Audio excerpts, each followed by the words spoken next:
ಎಲ್ಲರಿಗೂ ನಮಸ್ಕಾರ. ಈಗ ನಾನು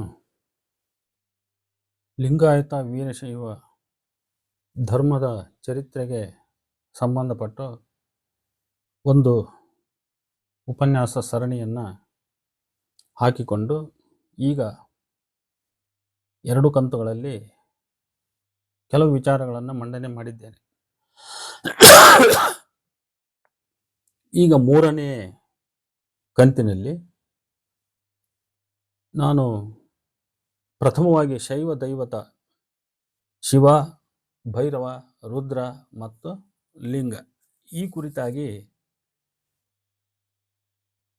ಕೆಲವು ವಿಷಯಗಳನ್ನು ಬಹುಶಃ ಒಂದು ವಿಡಿಯೋದಲ್ಲಿ ಆಗಲ್ಲ, ಇದು ಒಂದು 2 ಅಥವಾ 3 ಕಂತುಗಳ ಒಳಗೆ ಮುಗಿಸ್ಬೇಕು ಅನ್ನುವ ಒಂದು ಯೋಚನೆಯನ್ನು ಇಟ್ಕೊಂಡಿದ್ದೇನೆ.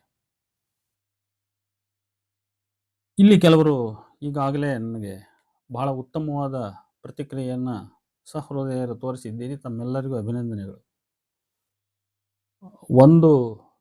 2ನೇ ವಿಡಿಯೋಕ್ಕೆ ಒಂದೇ ದಿನ ಸುಮಾರು 1,500 ವೀಕ್ಷಕರು ವೀಕ್ಷಣೆ ಮಾಡಿದ್ದೀರಿ. ಕೆಲವರು ಕಮೆಂಟ್ ಮಾಡಿದ್ದೀರಿ, ಒಳ್ಳೆ ಪ್ರತಿಕ್ರಿಯೆ ಕೊಟ್ಟಿದ್ದೀರಿ. ಇನ್ನು ಕೆಲವರು ನೆಗೆಟಿವ್ ಆದ ಪ್ರತಿಕ್ರಿಯೆಗಳನ್ನು ಕೊಟ್ಟಿದ್ದೀರಿ. ಎಲ್ಲರಿಗೂ ಸ್ವಾಗತ.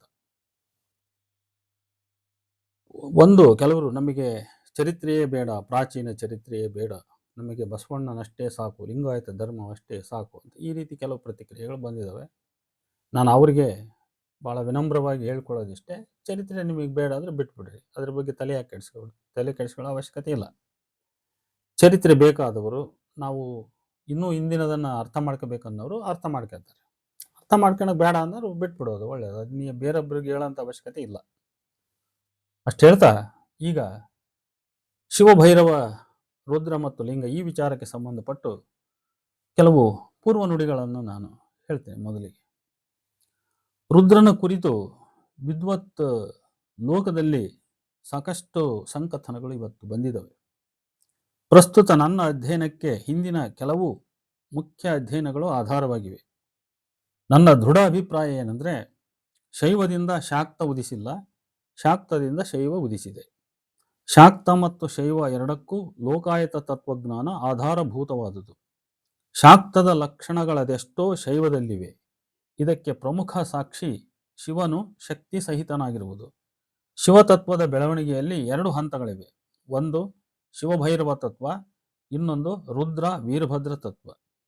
ಇವೆರಡರಲ್ಲಿ ಯಾವುದರಲ್ಲಿ ಶಾಕ್ತವು ಹೆಚ್ಚು ಸತ್ವಯುತವಾಗಿದೆಯೋ, ಯಾವುದರಲ್ಲಿ ಲೋಕಾಯತ ಲಕ್ಷಣಗಳು ಹೆಚ್ಚು ಸ್ಪಷ್ಟವಾಗಿವೆಯೋ ಆ ತತ್ವವೇ ಪ್ರಾಚೀನ, ಉಳಿದದ್ದು ಅರ್ವಾಚೀನ.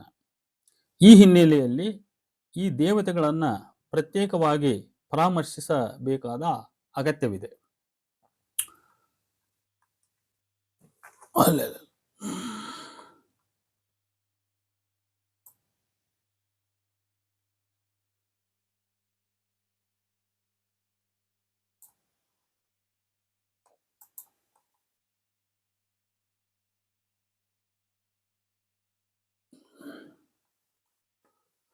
ಕ್ಷಮಿಸಿ, ಸ್ವಲ್ಪ ಯಾವುದೋ ಒಂದು ತಾಂತ್ರಿಕ ಸಮಸ್ಯೆಯಿಂದ ವಿಚಾರ ಮಂಡನೆ ಕಟ್ಟಾಯಿತು. ಹಾಗೆ ಮಾಡುವಾಗ ಅಂದರೆ ಇವುಗಳನ್ನೆಲ್ಲ ವೀರಭದ್ರ, ಲಿಂಗ ಇವನ್ನೆಲ್ಲ ಸಪ್ರೇಟಾಗಿ ಚರ್ಚೆ ಮಾಡ್ತಕ್ಕಂಥ ಅವಶ್ಯಕತೆ ಇದೆ. ಹಾಗೆ ಮಾಡುವಾಗ ಈ ದೇವತೆಗಳ ನಾಮಧೇಯ, ಅವತಾರಗಳು, ಭೌತಿಕ ಲಕ್ಷಣಗಳು, ಮತಾಚಾರ, ಕುಲಾಚಾರಗಳು, ಅಂದರೆ ಧಾರ್ಮಿಕ ಆಚರಣೆಗಳು, ತತ್ಸಂಬಂಧಿತ ಶಕ್ತಿ ರೂಪಗಳು, ಮೂರ್ತಿಯ ಕಲ್ಪನೆ, ಆಯಾ ದೇವತೆಗೆ ಸಂಬಂಧಪಟ್ಟ ಮತತತ್ವ ಪರಂಪರೆ ಅಂದರೆ ಪಾಶುಪತ, ಕಾಳಾಮುಖ, ಕಾಪಾಲಿಕೆ ಇತ್ಯಾದಿ ಇವೆಲ್ಲ ಕೂಡ ಇಲ್ಲಿ ಚರ್ಚೆ ಆಗಬೇಕು. ಪ್ರಸ್ತುತ ಭಾಗದಲ್ಲಿ ನಾವು ರುದ್ರನನ್ನ ಪರಿಶೀಲಿಸೋಣ. ರುದ್ರ, ಇದಕ್ಕೆ ಹಿನ್ನೆಲೆ ವೈದಿಕ ದೇವತಾ ಪರಿವಾರ ಭೂಮಿಕೆ ಇದೆ. ಇದನ್ನು ನಾವು ಅರ್ಥ ಮಾಡ್ಕೋಬೇಕು. ಈಗ ಶಿವನಿಗೆ ತಾಂತ್ರಿಕ ಪರಂಪರೆ ಹಿನ್ನೆಲೆಯಾಗಿದ್ರೆ, ರುದ್ರನಿಗೆ ವೈದಿಕ ದೇವತೆಗಳ ಭೂಮಿಕೆ ಅದಕ್ಕೊಂದು ಹಿನ್ನೆಲೆ, ಬ್ಯಾಕ್ಗ್ರೌಂಡ್ ಆಗಿದೆ. ಆದ್ದರಿಂದ ವೈದಿಕ ಸಾಹಿತ್ಯ ಪಟ್ಟಿ ಮಾಡುವ 33 ದೇವತೆಗಳು ಏನಿದಾವಲ್ಲ, ಆ 33 ದೇವತೆಗಳಲ್ಲಿ ವಸುಗಳು 8, ರುದ್ರರು 11, ಆದಿತ್ಯರು 12, ದ್ಯಾವ ಪೃಥ್ವಿ 2. ಇದರಿಂದ ರುದ್ರನು ವೈದಿಕ ದೇವತಾ ಪರಿವಾರದವನೆಂಬುದು ನಮಗೆ ಗೊತ್ತಾಗುತ್ತದೆ. ಆದ್ದರಿಂದ ರುದ್ರರ ಅಥವಾ ರುದ್ರನ, ಯಾಕಂದ್ರೆ ರುದ್ರ ಅಂದು ಒಬ್ಬ ವ್ಯಕ್ತಿ ಅಂತ ಅರ್ಥ ಮಾಡ್ಕೋಬಾರ್ದು. ಇದು ಕೂಡ ಶಿವಪಾರ್ವತಿಯರು ಹೇಗೆ ಒಂದು ಇನ್ಸ್ಟಿಟ್ಯೂಷನ್, ರುದ್ರನೂ ಕೂಡ ಒಂದು ಇನ್ಸ್ಟಿಟ್ಯೂಷನ್. ರುದ್ರ ಗಣರು ಅಂತ ಬರ್ತಾರೆ. ರುದ್ರ ಗಣರು, ಒಬ್ಬ ರುದ್ರ ಬರಲ್ಲ, ರುದ್ರ ಗಣರು ಅಂತ. ಆದ್ರೆ ನಾವು ಇಲ್ಲಿ ರುದ್ರನನ್ನ ಒಂದು ಕಾನ್ಸೆಪ್ಟ್ ಆಗಿ ತೆಗೆದುಕೊಂಡು ಇಲ್ಲಿ ಚರ್ಚೆ ಮಾಡ್ತಾ ಇದ್ದೀವಿ. ಆ ರುದ್ರ ಅಥವಾ ರುದ್ರರ ಅಧ್ಯಯನಕ್ಕೆ ಹಿನ್ನೆಲೆಯಾಗಿ ವೇದಕಾಲೀನ ಬೇರೆ ಬೇರೆ ದೇವತೆಗಳ ಬಗ್ಗೆ ಒಂದು ಟಿಪ್ಪಣಿ ಅವಶ್ಯಕ. ಅದರಲ್ಲಿ ಬಹಳ ಮುಖ್ಯವಾಗಿ ವರುಣನ ಬಗ್ಗೆ ನಮಗೆ ಇಂಪಾರ್ಟೆಂಟ್. ಯಾಕಂದ್ರೆ ಇಂದ್ರನಿಗೂ ಪೂರ್ವದವನು ವರುಣ, ವರುಣನಿಂದ ಇಂದ್ರ, ಇಂದ್ರನಿಂದ ಮತ್ತೆ ಮುಂದಿನವರು. ಆದ್ರಿಂದ ಸ್ವಲ್ಪ ಈ ಹಿನ್ನೆಲೆ ನಾವು ಅರ್ಥ ಮಾಡ್ಕೋಬೇಕು. ಕೆಲವು ಅಧ್ಯಯನಗಳನ್ನು ನಂಬುವುದಾದರೆ ವೈದಿಕ ದೇವತೆಗಳಲ್ಲಿ ವರುಣನು ಇಂದ್ರನಿಗೂ ಪ್ರಾಚೀನ. ಸುಕುಮಾರಿ ಭಟ್ಟಾಚಾರ್ಜಿ ಹೇಳುವಂತೆ ದ್ಯಾವಕ್ಕೆ ಸೃಷ್ಟಿಸುವ ಗುಣವಿಲ್ಲದ ಕಾರಣ ವರುಣನ ಉದಯವಾಗಬೇಕಾಯಿತು. ಇವನು ಆಕಾಶ ದೇವತೆ, ಸಕಲವನ್ನೂ ವ್ಯಾಪಿಸಿಕೊಂಡಿರುವವನು ಎಂದು ವೇದಕ್ಕೂ ಪ್ರಾಚೀನ ವೇದ ಅವ್ಯಸ್ತಾದಲ್ಲಿ ವರ್ಣಿಸಲ್ಪಟ್ಟಿದೆ. ಯಾಕಂದ್ರೆ ವೇದ ಸಾಹಿತ್ಯಕ್ಕೆ ಹಿಂದಿಂದು ಜಂಡವ್ಯಸ್ತ, ಅದರಿಂದ ಅವ್ಯಸ್ತಾದಲ್ಲಿ ವರ್ಣಿಸಲ್ಪಟ್ಟಿದೆ. ಋಗ್ವೇದದ ಅಸುರನಾದ ವರುಣನಿಗೂ ಮಿತ್ರಾಹುರ ಅಂತ ಕರೀತಾರೆ. ಅವ್ಯಸ್ತಾದಲ್ಲಿ ಅಸುರನಾಗಿರುವ ಅಹುರ ಮಜ್ದಾನಿಗೂ ವ್ಯತ್ಯಾಸವೇನಿಲ್ಲ. ಋಗ್ವೇದದಲ್ಲಿ ವರುಣನು ರಾಜಪ್ರಭುತ್ವದ ಸಂಕೇತ. ಅವನನ್ನ ಸಾಮ್ರಾಟ ಎನ್ನಲಾಗಿದೆ. ಅವನು ದೇವತೆಗಳ ಭೂಪ್ರದೇಶಗಳ ದೊರೆ. ಯಾರು? ವರುಣ.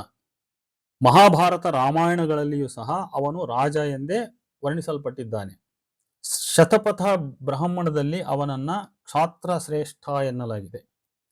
ರಾಜಾಸೂಯ ಯಜ್ಞವು ಅವನದು. ಪ್ರಭುತ್ವದ ಸಂಕೇತವಾದ ಅಶ್ವವು ಅವನಿಗೆ ಬಲಿ. ಯಾರಿಗೆ? ವರುಣನಿಗೆ. ಅಶ್ವವು ವರುಣನ ಸಂಕೇತ. ವರುಣೋ ವಾ ಅಶ್ವ ಅಂತೇಳಿ ತೈತ್ತರಿಯ ಬ್ರಾಹ್ಮಣದಲ್ಲಿ ಒಂದು ಶ್ಲೋಕ ನಮಗೆ ಸಿಗ್ತತಿ. ವರುಣೋ ವಾ ಅಶ್ವ ಅಂತ ಹೇಳ್ಬಿಟ್ಟು. ಅಥರ್ವ ವೇದದಲ್ಲಿ ವರುಣನು ಸಂಜೆಗೆ ಅಗ್ನಿ, ಉದಯಕ್ಕೆ ಸವಿತೃ ಅಂದ್ರೆ ಸೂರ್ಯ, ಆಕಾಶ ಮಧ್ಯದಲ್ಲಿ ಬೆಳಗುವ ಇಂದ್ರನಾಗಿರುವನು. ಅವನು ಶಕ್ತಿಶಾಲಿ, ಭಯ ಹುಟ್ಟಿಸುವವನು, ವೈರಿ ಸಂಹಾರಕ, ಶ್ವೇತ ಜಿಂಕೆಯಷ್ಟು ಅಂದ್ರೆ ಬಿಳಿಯ ಜಿಂಕೆಯಷ್ಟು ಬಲಿಷ್ಠ, ಧರ್ಮಪತಿ, ಕವಿ, ಋಷಿ, ಬಹುನೇತ್ರಧಾರಿ. ಅವನ ಸರ್ವಜ್ಞತ್ವದ ದ್ಯೋತಕವಾಗಿದ್ದ ಅವನ ಸ್ಪಾಶ ಅಂದ್ರೆ ಸ್ನೂಸ್ ಅಂತ ಕರೀತಾರೆ, ಅಥವಾ ಪಾಶ, ಕನ್ನಡದಲ್ಲಿ ಪಾಶ ಅಂತ ಕರಿಬಹುದು. ಹಾಗೆ ಮೊದಲಿನ ಸರ್ವಜ್ಞತ್ವ ಲಯವಾಗುತ್ತದೆ. ಅವನು ಕ್ರಮೇಣ ಕತ್ತಲು, ಭಯದ ಸಂಕೇತವಾಗುತ್ತಾನೆ. ಗಾಯತ್ರಿ ಮಂತ್ರ, ಹಗಲು ರಾತ್ರಿ ಇವೆಲ್ಲ ವರುಣನ ಪಾಶಗಳೇ ಆಗಿವೆ ಎಂದು ಮೈತ್ರೇಯಾನಿ ಸಂಹಿತೆಯಲ್ಲಿ ಹೇಳಲ್ಪಟ್ಟಿದೆ. ಎಲ್ಲವೂ ಅವನ ನಿಯಂತ್ರಣಕ್ಕೆ ಅಧೀನವಾದುದು. ಸೋಮವನ್ನರ್ಪಿಸಿ ಜನರು ಅವನ ಪಾಶದಿಂದ ಮುಕ್ತವಾಗುತ್ತಾರೆ. ಅವನು ಕಠಿಣ ಶಿಕ್ಷೆ ವಿಧಿಸುವವನು. ಅವನ ಪಾಶವು ಉಗ್ರ, ಶಾಂತ, ವಿನಾಶ, ಫಲಪ್ರದ, ಹೀಗೆ ದ್ವಿಮುಖ ಅಂದ್ರೆ ಒಂದು ರೀತಿ ವೈರುಧ್ಯವಾದ ಗುಣಗಳು ಅದಕ್ಕಿದೆ. ಕೌಶೀತಕಿ ಬ್ರಾಹ್ಮಣದಲ್ಲಿ ಪ್ರಜಾಪತಿಯ ಮಾನಸ ಪುತ್ರರು ವರುಣನ ಬಾರ್ಲಿಯನ್ನ ತಿಂದರು. ಅವರನ್ನ ವರುಣ ತನ್ನ ಪಾಶದಿಂದ ಬಂಧಿಸಿದ ಎನ್ನುವುದನ್ನು ನೋಡಿದರೆ ಇವನು ಕೃಷಿ ಬದುಕಿಗೆ ಸಂಬಂಧಪಟ್ಟವನಂತೆ ಕಾಣುತ್ತಾನೆ. ರಾಮಾಯಣದ ಕಾಲಕ್ಕೆ ವರುಣನು ಪಾಶದ ಬದಲು ಚಕ್ರ ಅಂದ್ರೆ ಡಿಸ್ಕ್ ಅಂತ ಕರಿತೀವಲ್ಲ, ಚಕ್ರವನ್ನ ಹಿಡಿದಿರುತ್ತಾನೆ. ಋಗ್ವೇದದಲ್ಲಿ ವರುಣನು ಋತದ ರಕ್ಷಕ ಅಂದ್ರೆ ನಿಯಾಮಕ ಅಂತ. ಅವನು ವಿಶ್ವ ನಿಯಾಮಕ. ಧರ್ಮವು ಸ್ವತಃ ಮಿತ್ರ ವರುಣರ ಪಾಲನೆಯಲ್ಲಿರುತ್ತದೆ. ಋಗ್ವೇದದ ಅರ್ಥ ಅಂದ್ರೆ ಋತ ಅಂತಾನು ಕರೀತಾರೆ ಅದನ್ನ. ಅರ್ಥ ಅಂದ್ರೆ ಈಕ್ವಲ್ಸ್ ಟು ನೈಸರ್ಗಿಕ ನಿಯಮ. ಅರ್ಥ ಅಂದ್ರೆ ಋತ ಅಂದ್ರೆ ನೈಸರ್ಗಿಕ ನಿಯಮವನ್ನೇ ಅಥರ್ವಣ ವೇದವು ಧರ್ಮ ಎನ್ನುತ್ತದೆ. ಅವಭ್ರತ ಹೋಮವು ಧರ್ಮಾಣಾಂ ಪತಿ ಎನ್ನುತ್ತದೆ. ಅರ್ಥಾದ ಮೂಲ ಧಾತು ಅಂದ್ರೆ ಚಲಿಸು, ನಡೆ ಅಂದರೆ ಗಮ್ ನಂತಲ್ಲ. ಅಂದ್ರೆ ಸಂಸ್ಕೃತದ ಗಮ್ ಅಂದ್ರೆ ಅದು ಕೂಡ ಒಂದು ಚಲನೆಯನ್ನ ಸೂಚಕ ಪದ. ಆದ್ರೆ ಇದು ಹಂಗಲ್ಲ, ಆ ತರ ಅಲ್ಲ. ನಿರ್ದಿಷ್ಟ ಪಥದಲ್ಲಿ ನೇರವಾಗಿ ನಿಯಮಾನುಸಾರ ನಿಯಮಕ್ಕೆ ಬದ್ಧವಾಗಿ ನಡೆ ಎಂದರ್ಥ. ಹಾಗೆಯೇ ಆರ್ಯ ಶಬ್ದಕ್ಕೂ ಶಬ್ದವೇ ಮೂಲ ಧಾತು. ಅಂದ್ರೆ ನಿರ್ದಿಷ್ಟ ನೀತಿ ನಡಾವಳಿಗೆ ಬದ್ಧವಾದ ನಡತೆಯುಳ್ಳವನು ಆರ್ಯ. ಅರ್ಥಾದ ಮತ್ತೊಂದು ಅರ್ಥ ಹೊಲ ಉಳುವಾಗ ನೇರ ಪಥದಲ್ಲಿ ಸಾಲಿನಲ್ಲಿ ಚಲಿಸು ಎಂದು. ಈಗ ನಾವು ರೆಂಟೆ ಕುಂಟೆ ಹೊಡೆಯುವಾಗ ಒಂದೇ ಸಾಲಿನಲ್ಲಿ ಹೋಗಂತೀವಲ್ಲ, ಆ ತರದ ಅರ್ಥ. ಲಿಥುಯಾನಿಯನ್ ಪದ ಅರ್ತಿ ಎಂದರೆ ಊಳು. ನೋಡಿ ಅರ್ತಿ ಅಂತ, ಅದು ಲಿಥುಯಾನಿಯನ್ ವರ್ಡ್ ಅದು. ಆದರೆ ನಮ್ಮ ಕೂಡ್ಲಿಗಿ ಕೊಟ್ಟೂರು ಭಾಗದಲ್ಲಿ ಕೂಡ ಅರ್ತಿ ಅನ್ನೋ ಶಬ್ದ ಇದೆ. ಅದು ಅರ್ತಿ ಪದ ಗ್ರಾಮೀಣರಲ್ಲಿ ರೂಢಿ ಇರುವುದು ನನಗೆ ಆಶ್ಚರ್ಯ ಅನ್ನಿಸ್ತದೆ.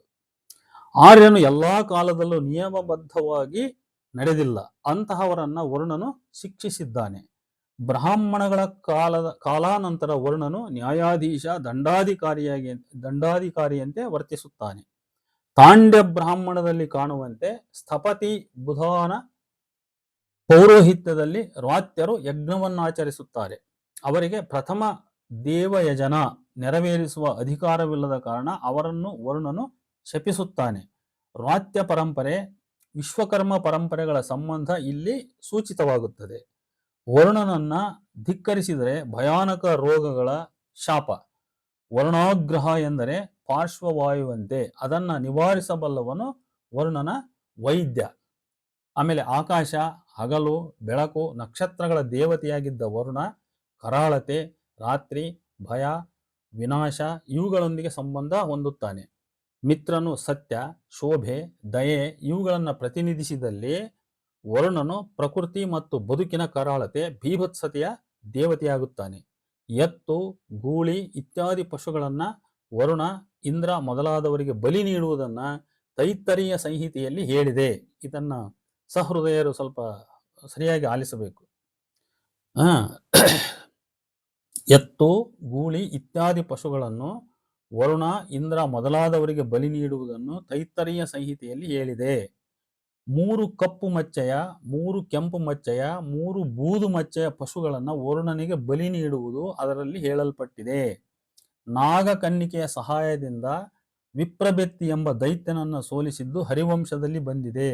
ಇದು ಆರ್ಯ ದ್ರಾವಿಡ ಸಂಪರ್ಕ ಸಂಬಂಧಗಳ ಸೂಚಕ. ತನ್ನ ಮಗ ಭೃಗುವಿಗೆ ವರುಣನು ದನಗಾಯಿ ಕಸಬನ್ನ ಆಯುರ್ವೇದ ವಿದ್ಯೆಯನ್ನು ಬೋಧಿಸಿದನಂತೆ.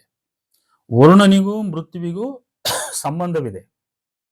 ಅವನಿಗೆ ಮಾಯಾಶಕ್ತಿಯ ಸಂಬಂಧವಿದೆ. ಅವನನ್ನ ಮಾಯಾವಿ ಅಥವಾ ಮಾಯಿನ್ ಮತ್ತು ಅಸುರ ಎನ್ನಲಾಗಿದೆ. ಅತೀಂದ್ರಿಯ ಶಕ್ತಿಗಳ ಒಡೆಯನಾಗಿ ವರುಣನು ಒಬ್ಬ ಅಸುರ ನೆನೆಸಿಕೊಂಡಿದ್ದಾನೆ. ಅಸುರ ಮಾಯಾಶಕ್ತಿಯಿಂದ ಅವನು ಮಳೆಗರಿಸುತ್ತಾನೆ. ವೇದ ಕಾಲದ ಅಂತ್ಯದಲ್ಲಿ ದೈತ್ಯ ರಾಕ್ಷಸರೆಂದು ಕರೆಯಲ್ಪಟ್ಟಂಥವರು ವರುಣನಿಂದಾಗಿಯೇ ತಮ್ಮ ಮಾಯಾಶಕ್ತಿಯನ್ನ ಕಳೆದುಕೊಂಡರು ಎನ್ನಲಾಗಿದೆ. ಪ್ರಜಾಪತಿ ಪ್ರಮುಖನಾದ ನಂತರ ವರುಣನ ಅಸುರ ಮಾಯಾಶಕ್ತಿಯು ಪ್ರಜಾಪತಿಯ ಪಾಲಾಯಿತು. ಆ ಅಸುರ ಮಾಯಾಶಕ್ತಿಯು ಈ ಕಾಲದಲ್ಲಿ 2 ಭಿನ್ನ ರೂಪ ತಾಳಿ ದೇವತೆಗಳು ಮತ್ತು ಮಾನವರಿಗೆ ಶುಭಕಾರಕವಾದ ವೈಟ್ ಮ್ಯಾಜಿಕ್ ಆಗಿ ದೇವತೆಗಳ ಪಾಲಾಯಿತು. ದೇವತೆಗಳನ್ನು ಹಿಂಸಿಸಲು ಬೇಕಾದ ಬ್ಲ್ಯಾಕ್ ಮ್ಯಾಜಿಕ್ ದೈತ್ಯ ರಾಕ್ಷಸರ ವಶವಾಯಿತು ಎಂಬ ವಿಶ್ಲೇಷಣೆಯನ್ನ ನಮಗೆ ಸುಕುಮಾರಿ ಭಟ್ಟಾಚಾರ್ಜಿ ನೀಡ್ತಾರೆ. ನೋಡಿ, ಕಾಲ ಸರಿದಂತೆ ವರುಣನು ಪ್ರಜಾಪತಿಗೆ ಅಧೀನವಾದ ಒಂದು ದೇವತೆಯಾಗುತ್ತಾನೆ. ಹರಿವಂಶದಲ್ಲಿ ವರುಣನು ಬಾಣಾಸುರನ ದನಗಳನ್ನ ಕಾಯುವವನಾಗಿ ಆ ದನಗಳನ್ನ ಕದಿಯಲು ಬಂದ ಕೃಷ್ಣನು ಮತ್ತವನ ಸಹಚರರೊಂದಿಗೆ ಕಾದಾಡುತ್ತಾನೆ. ಕೃಷ್ಣನಿಗೆ ತಲೆಬಾಗುತ್ತಾನೆ. ಅವನು ಮಧ್ಯದಲ್ಲಿ ನೀರಿನ ದೇವತೆಯಾದ ಜಲಸರ್ಪಗಳಿಂದ ಸುತ್ತುವರಿಯಲ್ಪಟ್ಟು ತನ್ನ ಪತ್ನಿಯೊಂದಿಗೆ ಜಲವಾಸಿಯಾದ ನಿದರ್ಶನಗಳುಂಟು. ಪೂರ್ವವೇದ ಸಾಹಿತ್ಯದಲ್ಲಿ ವರುಣನ ಮೂರ್ತಿಯ ಕಲ್ಪನೆಯಿಲ್ಲ. ನಂತರ ಅವನ ಮೂರ್ತಿಯನ್ನು ಕಲ್ಪಿಸಲಾಗಿದೆ. ಚಿಕ್ಕ ಮಗಿಯಷ್ಟು ಹೊಟ್ಟೆ, ಗುಲಾಬಿ ಹೂ ಹಿಡಿದ 4 ಕೈಗಳು, ಪಾಶ, ಶಂಖ, ಆಮೇಲೆ ಒಡವೆ ಪೆಟ್ಟಿಗೆ, ತೊಡೆಯ ಮೇಲೆ ತನ್ನ ಸಂಗಾತಿ ಗೌರಿ, ಸಪ್ತಹಂಸಗಳಿಂದ ಎಳೆಯಲ್ಪಡುವ ರಥದ ಮೇಲೆ ಮಂಡಿತನಾಗಿದ್ದಾನೆ.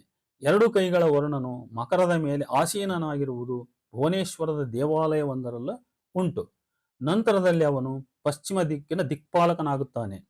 ಆ ದಿಕ್ಕು ಅವನನ್ನ ಯಮ, ರುದ್ರ, ನಿರಿತಿ ಮೊದಲಾದ ದೇವತೆಗಳೊಂದಿಗೆ ಸಂಬಂಧಗೊಳಿಸುತ್ತದೆ. ಅವನು ಮೂಲತಃ ಸೌರ ದೇವತೆಗಳ ಗುಂಪಿನವನು, ಆದಿತ್ಯನು ಅನ್ನುವುದನ್ನು ನಾವಿಲ್ಲಿ ಅರ್ಥ ಮಾಡ್ಕೋಬೇಕು. ಹೀಗೆ ಇನ್ನೂ ಸಾಕಷ್ಟು ಆ ವರ್ಣನ ಬಗ್ಗೆ ಇದೆ. ವರ್ಣನ ಬೆಳವಣಿಗೆಯ ಕಾಲ ಇರಾನಿಯನ್ ಕಾಲ. ಅಂದ್ರೆ ಇಂಡೋ ಇರಾನಿಯನ್ ಗ್ರೂಪ್ ಭಾರತಕ್ಕೆ ಡಿವೈಡ್ ಆಗಿ ಏನ್ ಬಂತಲ್ಲ ಆ ಕಾಲ ಅದು. ವರ್ಣನಂತೆ ಇಂದ್ರನು ಇಂಡೋ ಇರಾನಿಯನ್ ಮೂಲದವನೇ. ಇಂಡೋ ಇರಾನಿಯನ್ ನೆಲದ ಮೇಲೆ ಇಂಡೋ ಇರಾನಿಯನ್ ಜನರು ನೆಲೆಗೊಂಡ ನಂತರ ವರ್ಣನನ್ನ ಹಿಂದಕ್ಕೆ ತಳ್ಳಿ ಮುಂದೆ ಬಂದ ಇಂದ್ರ. ವರ್ಣನ ಉತ್ತರಾಧಿಕಾರಿಯಾದ ಭಾರತದೊಳಕ್ಕೆ ಆರ್ಯರು ನುಗ್ಗಿ ಸ್ಥಳೀಯರೊಂದಿಗೆ ಸಮರ ಕಾಯುವ ಕಾಲದಲ್ಲಿ ಇಂದ್ರನು ಬೆಳೆದ. ನೋಡಿ ಹಿಂಗೆ ವರುಣನ ಉತ್ತರಾಧಿಕಾರಿಯಾಗಿ ಇಂದ್ರ ಬರ್ತಾನೆ. ಇಂದ್ರ ಇಲ್ಲಿ ಭಾರತಕ್ಕೆ ಬಂದು ಆರ್ಯರು ಸ್ಥಳೀಯರೊಂದಿಗೆ ಸಂಘರ್ಷಕ್ಕಿಳಿದಾಗ ಇಂದ್ರ ಮುಂದೆ ಅವನು ಬೆಳೀತಾ ಬರ್ತಾನೆ. ಈ ರೀತಿ ಒಂದು ವರುಣನ ಬೆಳವಣಿಗೆ ಇಂದ್ರ ಪೂರ್ವದ್ದು ಅನ್ನೋದು ನಮಗೆ ಇಲ್ಲಿ ಮುಖ್ಯ. ಆಮೇಲೆ ಅಲ್ಲಿ ಕೃಷಿ ಪಶುಪಾಲಕ ಒಂದು ಸಂಸ್ಕೃತಿಯ ಸಂಬಂಧ ಅವನಿಗೆ ಇರ್ತಕ್ಕಂಥದ್ದು ಮತ್ತು ಅವನಿಗೆ ರಾಜನ ಲಕ್ಷಣಗಳು ಅವೆಲ್ಲ ಇರ್ತಕ್ಕಂಥದ್ದನ್ನು ನಾವು ಇಲ್ಲಿ ಮುಖ್ಯವಾಗಿ ಗಮನಿಸಬೇಕು. ಕೊನೆಗೆ ನೋಡಿ, ಇಂದ್ರನನ್ನ ಹಿಂಬದಿಗೆ ಸರಿಸಿ ವಿಷ್ಣು ಬಂದನು ಅಂತ ಅವರು ಒಂದು ಅಭಿಪ್ರಾಯ ಬರೆದಿದ್ದಾರೆ. ಆದರೆ ಅದು ನನಗೆ ಸಮಂಜಸ ಅನಿಸ್ತಾ ಇಲ್ಲ. ಯಾಕೆಂದ್ರೆ ವಿಷ್ಣುವಿಗೆ ಮುನ್ನವೇ ರುದ್ರನು ಇಂದ್ರನನ್ನ ಹಿಮ್ಮೆಟ್ಟಿ ವನಸ್ಪತಿ ಔಷಧದ ದೇವತೆಯಾಗಿದ್ದ. ಅವರು ಸುಕುಮಾರಿ ಭಟ್ಟಾಚಾರ್ಯ ಏನಂತಾರೆ, ಇಂದ್ರನನ್ನ ಹಿಂಬದಿಗೆ ಸರಿಸಿ ವಿಷ್ಣು ಬಂದ ಅಂತ ಕರೀತಾರೆ. ಆದರೆ ನನಗಿದು ಸಮಂಜಸ ಅಂತ ಅನಿಸ್ತಾ ಇಲ್ಲ. ಕಾರಣ, ವಿಷ್ಣು ಬರೋದಕ್ಕಿಂತ ಪೂರ್ವದಲ್ಲಿ ರುದ್ರ ಬರ್ತಾನೆ. ಇಂದ್ರನನ್ನ ಹಿಮ್ಮೆಟ್ಟಿ ನೋಡಿಗ, ವರುಣನನ್ನ ಹಿಮ್ಮೆಟ್ಟಿ ಇಂದ್ರ ಬರ್ತಾನೆ, ಇಂದ್ರನನ್ನ ಹಿಮ್ಮೆಟ್ಟಿ ರುದ್ರ ಬರ್ತಾನೆ. ರುದ್ರನು ವನಸ್ಪತಿ ಔಷಧದ ದೇವತೆಯಾಗಿರ್ತಾನೆ ಅವಾಗ. ಇದೆಲ್ಲ ಹಿನ್ನೆಲೆಯಲ್ಲಿ ನಾವು ಈಗ ರುದ್ರನನ್ನ ದರ್ಶನ ಮಾಡಿಕೊಳ್ಳಿಕ್ಕೆ ಹೋಗೋಣ. ರುದ್ರನಿಗೆ ವೈದಿಕ ದೇವತೆಯಾದ ವರುಣನ ಸಂಬಂಧವಂತೂ ಇದೆ. ಹಾಗೆಯೇ ಇನ್ನಾವ ದೇವತೆಗಳನ್ನು ಈ ರುದ್ರ ತನ್ನಲ್ಲಿ ಲೀನವಾಗಿಸಿಕೊಳ್ಳುತ್ತಾನೆ ಅಂತ ನಾವು ನೋಡೋಣ. ಮೊದಲಿಗೆ ವೇದಗಳ ಕಾಲದಲ್ಲಿ ರುದ್ರ. ಮಹಾದೇವ ಚಕ್ರವರ್ತಿ, ರವೀಂದ್ರ ಕುಮಾರ ಸಿದ್ಧಾಂತ ಶಾಸ್ತ್ರಿ, ಸುಕುಮಾರಿ ಭಟ್ಟಾಚಾರ್ಜಿ, ಸ್ಟೆಲ್ಲಾ ಕ್ರಮರಿಶು, ಕನ್ನಡದ ಶಂಭಾ ಜೋಶಿ, ಹೀಗೆ ನಕಾರು ವಿದ್ವಾಂಸರ ಅಧ್ಯಯನಗಳು ನನಗಿಲ್ಲಿ ಈ ವಿಚಾರ ಮಂಡನೆಗೆ ಆಧಾರವಾಗಿವೆ. ಋಗ್ವೇದದಲ್ಲಿ ರುದ್ರನ ಕುರಿತಾಗಿ 3 ಸೂಕ್ತಗಳು ಮಾತ್ರ ಮೀಸಲಿವೆ ಅಂತ ಮಹಾದೇವ ಚಕ್ರವರ್ತಿ ಹೇಳಿದ್ರೆ, 3 ಸಂಪೂರ್ಣ ಸೂಕ್ತಗಳಿವೆ ಅಂತ ಶಂಭ ಹೇಳ್ತಾರೆ. 2.5 ಸೂಕ್ತಗಳಿವೆ ಅಂತ ಹೇಳಿ ಸುಕುಮಾರಿ ಭಟ್ಟಾಚಾರ್ಜಿ ಹೇಳ್ತಾರೆ. 75 ಸಾಂದರ್ಭಿಕ ಉಲ್ಲೇಖಗಳಿವೆ ಋಗ್ವೇದದಲ್ಲಿ ರುದ್ರನ ಬಗ್ಗೆ. ಇಲ್ಲಿ ರುದ್ರನು ದೈಹಿಕವಾಗಿ ಆಕರ್ಷಣೀಯವಾದ ಆದರೆ ಅಪ್ರಾಮುಖ್ಯನಾದ ವಾತಾವರಣ ಸಂಬಂಧಿ ದೇವತೆಯಾಗಿರ್ತಾನೆ. ಬಹಳ ಸುಂದರವಾದ ವ್ಯಕ್ತಿ ಯಾರು? ಮೊದಲಿಗೆ ರುದ್ರ. ಆಮೇಲೆ ಅವನು ವಾತಾವರಣ ಸಂಬಂಧಿ ಆದ ದೇವತೆಯಾಗಿರ್ತಾನೆ. ಚಂದ್ರ ಸಂಪ್ರದಾಯದ ಕೇಂದ್ರಸ್ಥ ದೈವತ ಎಂದು ಸುಕುಮಾರಿ ಭಟ್ಟಾಚಾರ್ಜಿ ಹೇಳುತ್ತಾರೆ. ಋಗ್ವೇದದಲ್ಲಿ ಅವನು ಅಪ್ರಾಮುಖ್ಯನು ಎಂಬ ಅಭಿಪ್ರಾಯ ನಿರ್ವಿವಾದವಾದುದು. ರುದ್ರ ಅಷ್ಟೊಂದು ಮುಖ್ಯವಾದ ದೇವತೆ ಅಂತ ಅವನು ಮೊದಲಿಗೆ ಅನಿಸ್ಕೊಳ್ಳಲ್ಲ. ಅವನು ವೇದಗಳಲ್ಲಿ ಶಿವ ಎಂಬ ದೇವತೆ ಇಲ್ಲ, ರುದ್ರನಿದ್ದಾನೆ ಅಂತ ಶಂಭ ಬರೀತಾರೆ. ಅವನು ಉಗ್ರ, ಭಯಂಕರ, ಮೃಗದಷ್ಟು ವಿನಾಶಕಾರಿ, ಗೋಹಂತಕ, ನರಹಂತಕ, ಯಜ್ಞಾಧಿಪತಿ, ಆಮೇಲೆ ರುದ್ರ ಮರುತರ ತಂದೆ, ಶಕ್ತಿಶಾಲಿ, ಬಿಲ್ಲುಬಾಣ ಹೊಂದಿದವನು ಅಂತ ಹೇಳಿ ಮಹಾದೇವ ಚಕ್ರವರ್ತಿ ಬರೀತಾರೆ.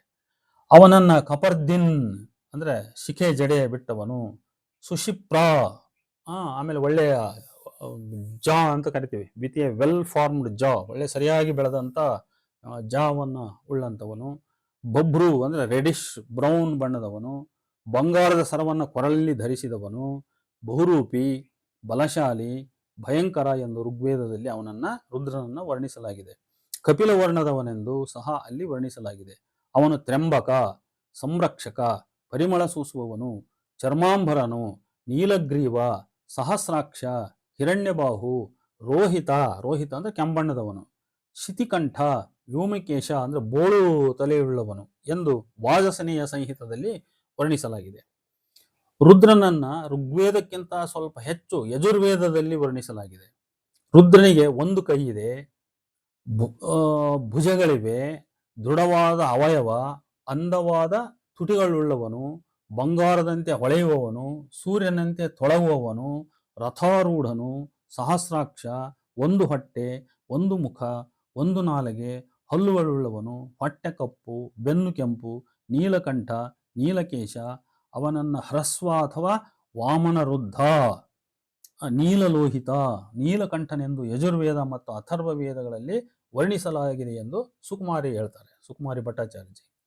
ರುದ್ರನ ಚಿತ್ರಣವು ಯಜುರ್ವೇದದ ಶತರುದ್ರೀಯದುದ್ದಕ್ಕೂ ಬದಲುತ್ತಾ ಹೋಗಿರುವುದನ್ನ, ಅಂದರೆ ಸುಂದರನಾಗಿದ್ದವನು ಕುರೂಪನು ಭಯಂಕರನೂ ಆಗುವುದು, ಯುವಕನಿದ್ದವನು ವೃದ್ಧನಾಗುವುದನ್ನು ಗಮನಿಸುವ ಸುಕುಮಾರಿ ಭಟ್ಟಾಚಾರ್ಜಿ ಮಹಾಕಾವ್ಯಗಳ ಕಾಲಕ್ಕೆ ಅವನ ವರ್ಣನೆ ಸಂಪೂರ್ಣ ಪರಸ್ಪರ ವೈರುಧ್ಯಾತ್ಮಕ ಲಕ್ಷಣಗಳಿಂದ ತುಂಬಿ ಹೋಗಿ, ಮಹಾಕಾವ್ಯಗಳಂದ್ರೆ ಮಹಾಭಾರತ, ರಾಮಾಯಣ, ಈ ಕಾಲಕ್ಕೆ ಪರಸ್ಪರ ವೈರುಧ್ಯಾತ್ಮಕ ಲಕ್ಷಣಗಳಿಂದ ತುಂಬಿ ಹೋಗಿ ಮೂಲ ರುದ್ರನ ಚಿತ್ರ ಮಸಳಿಸಿ ಹೋಗುವುದನ್ನು ಹೇಳುತ್ತಾರೆ.